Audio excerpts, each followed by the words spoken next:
सभी सदस्यों को नमस्कार। आज एक विशेष वीडियो में मैं राइफलमैन जेडी राम कुमार आर्य का जिक्र करूंगा, जो 7 असम राइफल्स से आते हैं और जिन्होंने एक ऑपरेशन दूधी करके जब JNK में गए थे, हमारे असम राइफल 7 असम राइफल जो ऑपरेशन हुआ था और कईयों को जो मारा था उन्होंने, घुसपैठियों को, मर्सिनरीज जो थे पाकिस्तान से। और जो 5 मई यानी कि बीता हुआ कल का दिन था, उन्हें जो है मरणोपरांत सेना मेडल दिया गया। और इसके बारे में मैंने एक चिट्ठी मुझे मेरे सेक्रेटरी ने भेजा था, उसकी तरफ आपको ले जाते हैं, क्योंकि यह जो है उधम सिंह नगर का रहने वाला है। इनके नाम पे स्टैचू वगैरह बना था और वहाँ के कुछ रोड या जो भी है इनके नाम पे देना था, क्योंकि मार्टायर्स हैं ये। और पिछले साल ही शायद इनके जो मूर्ति बनाया था उनके ऊपर लोकल्स जो थे वहाँ के, उन्होंने उनका इंसल्ट किया, जूता वगैरह का माला बना के एक बहुत बड़ा इशू हुआ था, जिसमें हमारे नेशनल सेक्रेटरी बीस्ट जी, नारायण सिंह बीस्ट ने जो है उसको इंटरफियर किया। फिर चिट्ठी वगैरह लिखा था उन्होंने DG साहब को इसके बारे में। तो यह क्या चीज़ है और असम राइफल्स जो है कहाँ रहना चाहिए और क्यों इनको जो है बेनिफिट नहीं मिल रहा है, जो सेना मेडल मिलने के बावजूद आर्मी की जो भी है फैसिलिटी जो मिलना चाहिए था आज तक इनको मिला नहीं है। तो मैं चिट्ठी लेके जाता हूँ। ये 7 असम राइफल्स के 2IC साहब ने एक DO लेटर लिखा था, जो मुझे मेरे सेक्रेटरी ने भेजा, लेफ्टिनेंट कर्नल CH जैकब साहब, second in commandant 7 Assam rifle. और मैंने कुछ देर पहले उनसे बात भी किया है उस ऑफिसर से, और इसमें कुछ मुझे आपत्ति है। मैं सबसे पहले उस चिट्ठी के पास ले जाता हूँ DO लेटर। ये देखिए, ये है DO लेटर साहब। देखिए आपके जो लेफ्टिनेंट कर्नल CH जैकब साहब सेकंड इन कमांडेंट है 7 असम राइफल।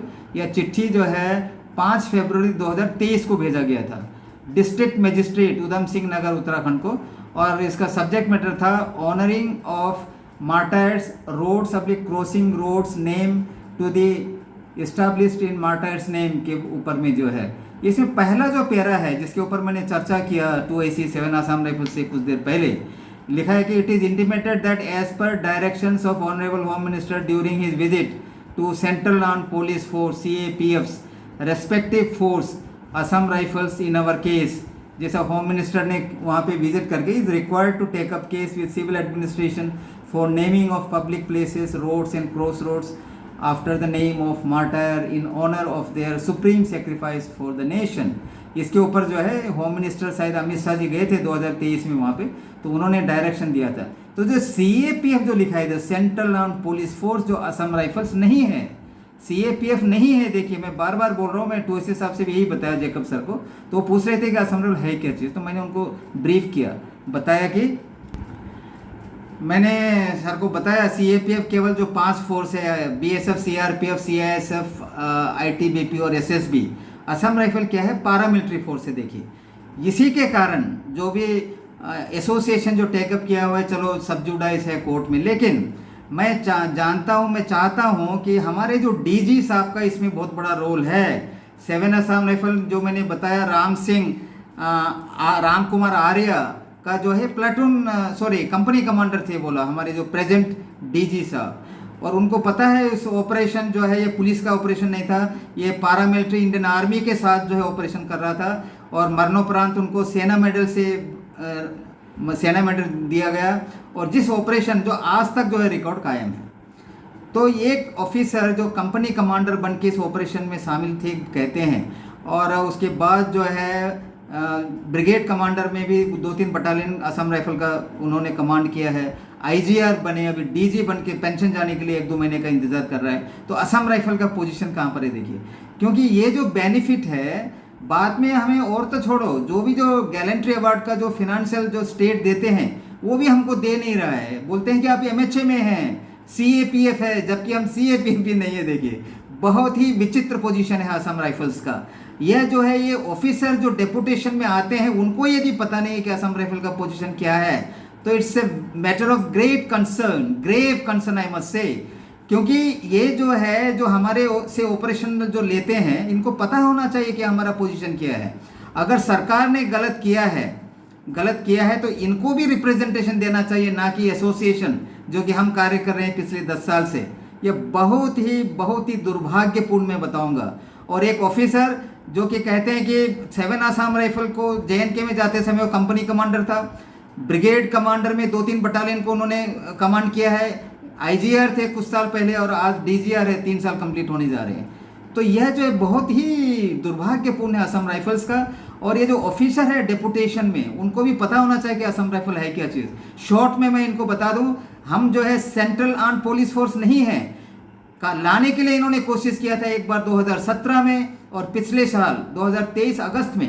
अब फिलहाल जो वर्तमान जो DG ने भी एक लेटर करस्पॉन्डेंस किया था असम राइफल्स को CAPF में लाने के लिए, उन्होंने कई सारे करस्पॉन्डेंस वगैरह किए। फाइनली इंडियन आर्मी यानी कि मिनिस्ट्री ऑफ डिफेंस ने उसको टर्न डाउन कर दिया, कहा कि असम राइफल्स जो है CAPF का अंग नहीं बन सकता है, पारामिलिट्री ही रहेगा। तो मैं इन ऑफिसरों को भी बताता हूँ, मैं जो बताता हूँ जो डेपुटेशन में है कि असम राइफल्स को आप CAPF में मत जोड़िए।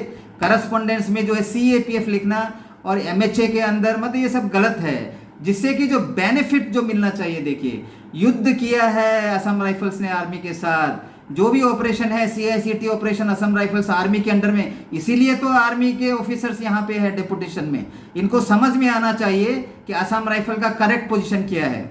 AOB रूल में इन्होंने पुलिस करके लिखा हुआ है, जिसको हम चैलेंज कर रहे हैं। मुझे पूरा भरोसा है 110%, अभी 1-2 महीने में ही एक जजमेंट आएगा जो पुलिस को जो है इन्होंने अनकॉन्स्टिट्यूशनल घोषित करेंगे। आसाम राइफल से पुलिस का टैग को हटाना पड़ेगा, क्योंकि ये गवर्नमेंट का गलती था। आज तक 1186 से जो भी कर रहे हैं उसमें आर्मी ऑफिसर ने भी इनको मदद किया है। जो बेनिफिट मिलता था हमें आर्मी का, एक एक करके खत्म करता गया। हरा वर्दी निकाल दिया असम राइफल से, एंगोला शर्ट निकाल दिया। जो हॉस्पिटल का जो बेनिफिट मिलता था सर्विंग पर्सन को, नॉर्थ ईस्ट में ही जो है इन्होंने कन्फाइन करके रख दिया। जो छुट्टी में जाते हैं उनको कुछ बेनिफिट मिलता नहीं है। यह सब दूर होगा जरूर, लेकिन एक रिक्वेस्ट है, जो DG जो आज के हैं हमारे DGR, जो 3 टेन्योर कंप्लीट कर चुका है as a company commander, that too he also visited 7 AR yesterday. बोलते हैं कि मार्टर्स डे जो भी है, तो डे से क्या मतलब होता है, जैसा कि वेटरन्स डे भी बना दिया, बोला मार्च 23 को।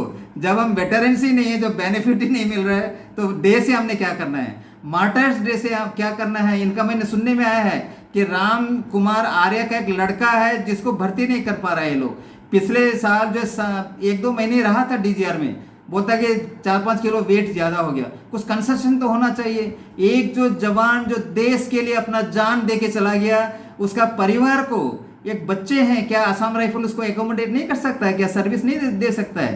तो ये हालत है असम राइफल का। तो वेलफेयर की तरफ जो है, असम राइफल्स के जवानों का वेलफेयर जो कि आर्मी की तरह मिलना चाहिए, उस पर फोकस न करते हुए केवल एक जो है मार्टायर्स डे, वेटरन्स डे जो भी करके समय निकाल रहे हैं। ये DG साहब को मैं बताता हूँ कि बहुत गलत बात है ये। और ये केवल एक मेरा मैसेज है, केवल उनके लिए नहीं, वो सारे ऑफिसर जो कि आर्मी से डेपुटेशन में है असम राइफल्स में, उनको मालूम होना चाहिए कि असम राइफल का करेक्ट पोजीशन क्या है। They are not CAPF। CAPF constitute only 5 organisation, BSF, CRPF, CISF, ITBP and SSB. Assam Rifles still a paramilitary force. That's all for today. Thank you very much. जय हिंद, जय भारत, जय आर्यवा।